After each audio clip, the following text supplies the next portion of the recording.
Number 1. Lyall was a computer science student at the State University of New York, SUNY, at Albany in 1998. She worked part-time at Babbage's Software in the Crossgates Mall in Guilderland, New York at the time. Lyall left work at approximately 9:20 p.m. on March 2, 1998, and boarded a Capital District Transit Authority (CDTA) bus near the mall. She exited the bus at approximately 9:40 to 9:45 p.m. at the Collins Circle stop on the SUNY campus. She would normally call her boyfriend of 2 years once she had arrived back at her dormitory room, but he never heard from her that night. He kept trying to call her, but she never answered the phone. She has never been seen again, and there is no evidence that she ever arrived at her room. Her ATM card was used by an unidentified person on March 3, 1998, the day after her initial disappearance. The card was used at Stewart's store on the corner of Manning Boulevard and Central Avenue in Albany, about 2.5 miles from the SUNY Albany campus. At approximately 4 p.m., someone used it to withdraw $20 from the cash machine. The person who used the card, whether Lyall or someone else, has never been identified, but they did type in the correct PIN number on the first try. Lyall's work name tag was discovered in an area adjacent to the visitors' parking lot at SUNY 2 months after her disappearance. The tag was located approximately 30 yards from the Collins Circle bus stop. It isn't known if Lyall lost the tag the night she disappeared, but it did appear to have been exposed to the elements for a while.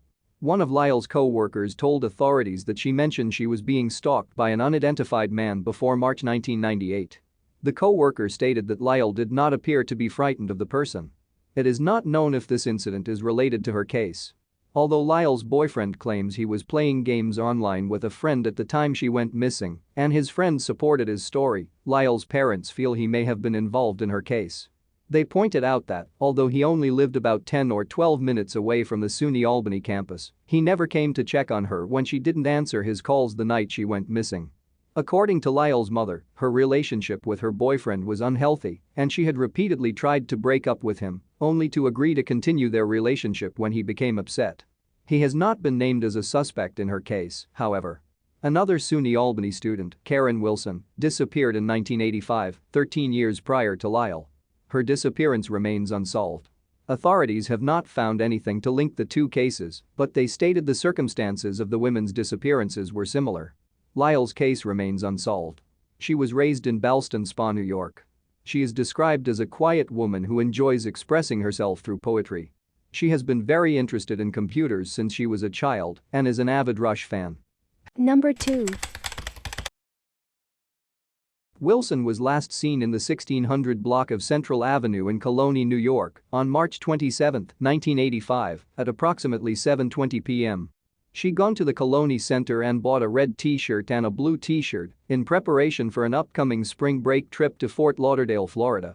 She may or may not have gotten a tan at the tanning hut. She had booked an appointment, but no one at the salon remembers seeing her there. Investigators initially believed Wilson got on a bus near the Butcher Block restaurant on Central Avenue and took that to Fuller Avenue, but it was later determined that she could not have gotten on the bus and probably walked to Fuller Avenue instead. Witnesses told authorities that she was spotted there shortly afterwards. Wilson has never been heard from again. Investigators have been unable to locate the personal belongings that she carried with her on the night of her disappearance. She had a gray cloth pocketbook, a blue nylon wallet with a Velcro closure, a green and white plastic bag from ups and down, and possibly also a blue knapsack containing a yellow dress. Authorities believe Wilson probably walked south on Fuller Avenue towards the State University of New York, SUNY, at Albany, where she was a senior political science major. They think she was abducted somewhere near 6 Mile Waterworks, the entrance ramp to Interstate 90 westbound and the Northway. The night was very dark and the road not heavily traveled, and it would have been possible for a man to pull her into a vehicle in a matter of seconds without having any witnesses. A strange man was seen in the area at around the time Wilson vanished. A sketch of him is posted with this case summary. He has never been identified and is being sought for questioning as a witness, if not a suspect. Police looked into the possibility that Wilson had possibly traveled to Florida after her disappearance like she planned to, but found no evidence that she ever left New York. A possible suspect in Wilson's case died in an accidental house fire in 2013. Authorities stated they were never able to directly link the man to Wilson, and they didn't think he could have been involved because he reported to work as usual at 4 a.m. on March 28, only hours after Wilson vanished. Wilson's family lived in Plattsburgh, New York in 1985. Her father was in the Air Force there. She aspired to a career in the Foreign Service and had interned at the State Assembly. Her case remains unsolved. Number 3. Madden was last seen walking away from her residence in the 20 block of Winding Way in Binghamton, New York, at 11 p.m. on January 11, 2006. She said she was going to a convenience store to buy beer. She never came home and has never been heard from again. Madden apparently did not visit any local stores. Surveillance cameras at those establishments did not show her there on the night of her disappearance. She was carrying $5 in cash at the time she went missing. At the time of her disappearance, Madden frequented Sarah's Pub and the Brass Rail Grill, both bars on Clinton Street in Binghamton. No one at the bars remembers seeing her after January 11, however. At first it was believed she had left of her own accord, although she has never been gone this long before without contacting her family. She is married and has 3 children and a grandchild. She was petitioning to get custody of her grandchild and disappeared the day before a scheduled court hearing on the matter. Madden's loved ones describe her as a friendly person with no known enemies. She did have one prior arrest for misdemeanor drug charges. Although there is no hard evidence of foul play in her case, the possibility has not been ruled out. Her disappearance remains unsolved. Number 4. Malezhik was last seen walking out the lobby of her apartment building the 400 block of Corbin Place in the New York City borough of Brooklyn at 1 p.m. on October 15, 2007. She has never been heard from again. A friend reported her missing on November 8. She left all her belongings and identification behind at home. The day after Malezhik's disappearance, 4 checks signed with her name were deposited in the joint bank account of Dmitry and Julia Yakovlev. Authorities later determined Malezhik's signature had been forged. The Yakovlevs allegedly got a credit card in Malezhik's name the day after the checks were deposited. In July 2009, they were charged with stealing Malezhik's identity and stealing more than $37,000 in bank withdrawals and credit card charges. Julia and Dmitry allegedly used Malezhik's money to go on a shopping spree and bought, among other things, expensive matching wristwatches. Prior to her disappearance, Malezhik told others she was expecting a call from someone she knew only as Dmitry and that she was afraid. Dmitry and Julia maintained their innocence in her case. They stated they didn't know her and theorized she had returned to her native Ukraine. Investigators could find no evidence that Malezhik left the United States, however. Later, Dmitry admitted he did in fact know Malezhik. He stated she had tutored him in English and he lent her money to buy furniture. Photos of both Julia and Dmitry are posted with this case summary. He is a native of Russia, where he trained as a surgeon. In March 2010, Dmitry was additionally charged with Malezhik's murder. He was also charged in the death of Viktor Alexeyev, a jewelry importer whose dismembered body was found in New Jersey in January 2006. When police dug up the Yakovlevs' basement looking for Malezhik's body in 2009, they didn't find it, but they did find some items that had belonged to Alexeyev. The Yakovlevs are also suspects in the disappearance of Michael Klein, a New York Police Department employee who was also an identity theft victim. He went missing in 2003, shortly after selling his house, and has never been found. Photographs and vital statistics for Klein are unavailable. Dmitry was charged with stealing his identity, but he has not been charged with anything directly related to his disappearance. Dmitry admitted to using Alexeyev's and Malezhik's credit cards, but he stated they owed him tens of thousands of dollars and had given him permission to use the cards as repayment for the debt. Julia pleaded guilty to identity theft and credit card fraud in February 2011, just before her trial was scheduled. She maintains she had nothing to do with Malezhik's disappearance and doesn't know her whereabouts. She faces a minimum of 2 years in prison. In March, Dmitry was convicted of all 15 charges against him, including Malezhik's and Alexeyev's murders. He was sentenced to 30 years in prison. Malezhik was employed as a federal court translator at the time of her disappearance. She had worked on sensitive cases involving Medicaid fraud and organized crime, but police don't believe her job was connected to her disappearance. Malezhik's parents live in Ukraine, and she has no relatives in the United States. She is an American citizen and is described as a quiet private person who was heavily involved in her work. Foul play is suspected in her case due to the circumstances involved. Number 5. Markey was last seen in Oneida, New York on January 10, 1993. She got into an altercation with her girlfriend of several years at a bar in the vicinity of Phelps Street that day. Markey had apparently been seeing a man, and her girlfriend confronted them together at the bar. They argued, and Marky and her girlfriend left together. Their landlord saw them going to the apartment they shared in the 400 block of Elizabeth Street. Marky has never been heard from again. She took no other personal belongings with her, and she never picked up her last paychecks from either of her two jobs, one of which was at the Anita Limited Factory's knife division. Marky's boyfriend was questioned and ruled out as a suspect, but her girlfriend is considered a person of interest in the case.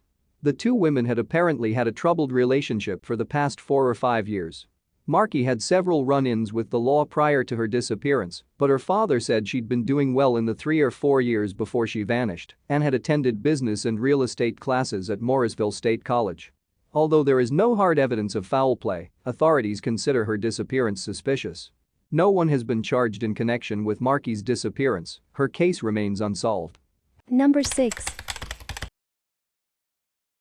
Martin was last seen in the 300 block of South William Street in Newburgh, New York. The exact date of his disappearance is unknown, but it was probably sometime in early January 1974. Martin had his brother drive him to the Dunkin' Donuts franchise on Broadway, saying he was going to hitch a ride there. He did not mention who with or to where. Martin has never been heard from again. Martin was born in Newburgh and educated in Catholic schools in the area. He dropped out of school in the 10th grade and served 2 years in the U.S. Army in Germany. His mother says he had a serious girlfriend in Germany whom he may have planned to marry, but the relationship did not last. He was discharged from military service after 2 years. Martin initially moved into his mother's home after his discharge, but then he moved to his grandmother's home on Oak Street. In 1972, he was arrested for petty theft in Ulster County, New York. Martin's mother was in the hospital recovering from a heart attack at the time of Martin's disappearance. She believes he may have left voluntarily due to the stress of her illness. There has been no activity on his social security number since 1972, 2 years prior to his disappearance. Detectives have been unable to locate Martin's father, who divorced his mother and moved away when Martin was a child. Some people theorize that Martin moved back to Germany after his disappearance, which would explain the lack of activity on his SSN. Little evidence is available as to his fate, however. Martin's case remains unsolved. Number 7. Joseph was last seen departing from his family's residence on Sampsonville Road in Kerhinkson, New York, at 10:40 p.m. on March 25, 1996. His brother said Joseph climbed out of a window in his bedroom. He planned to meet two friends, Daniel L. Malak and Alexander R. Barsky, at the Schwabe Turnpike, less than 1 mile from their home, to watch the Hyakutake comet. His friends said they waited for him at the site, but they left after he failed to arrive by midnight. Joseph was reported as a missing person during the following morning. He has never been heard from again. Authorities did receive reports of sightings of him in the New Paltz, New York area in 1999, but the sightings were never confirmed. Barsky was 15 years old at the time of Joseph's disappearance. Malak was 16 or 17. In 1997, Malak was charged with murdering a 62-year-old man in the victim's home. He was convicted the following year and sentenced to 20 years to life in prison. Photos of both men are posted with this case summary. In May 2008, authorities arrested Barsky and charged him with second-degree murder in Joseph's presumed death. Investigators stated they went to re-interview him about Joseph's case, and Barsky was evasive, failed a polygraph test, and eventually confessed to Joseph's murder. It was supposedly committed in retaliation for some petty theft on Joseph's part. According to Barsky's account, he and Malak picked up some marijuana before they went to meet Joseph to see the comet. The three boys went to a makeshift fort they had built, smoked the marijuana and drank beer. Barsky and Malak then attacked Joseph from behind with 2-foot length of metal pipe. They struck him approximately 4 times altogether before he died. After his death, they hid his body in a cave-like indentation in a rock. Several years after Joseph's death, Barsky allegedly returned to the site, removed the bones, and dumped them in various trash cans in New York City. Authorities discovered forensic evidence to support Barsky's account, including some fabric, a tooth and a scrap of bone at the site, where he says he originally hid the body. In August 2008, Barsky pleaded guilty to a manslaughter and was sentenced to 3 to 10 years in prison. The lenient sentence was due to his age at the time of the crime. He was 3 months short of his 16th birthday. Had he been 16 when Joseph died, he could have faced 25 years to life in prison. Barsky apologized to Joseph's family at the sentencing hearing. He stated Malak was the instigator of the attack and that it was Malak who struck the first 2 blows. He also claimed that when they attacked Joseph, they had only meant to hurt him and didn't intend for him to die. In September 2009, Malak was also charged with second-degree murder. Barsky testified against him at his trial in September 2010, and he was found guilty. Some agencies continue to classify Joseph's case as that of an endangered runaway. He was a student at Rondout Valley High School in 1996, and Barsky and Malak went to school with him. Joseph enjoyed skateboarding in 1996 and had also participated in football, wrestling and track.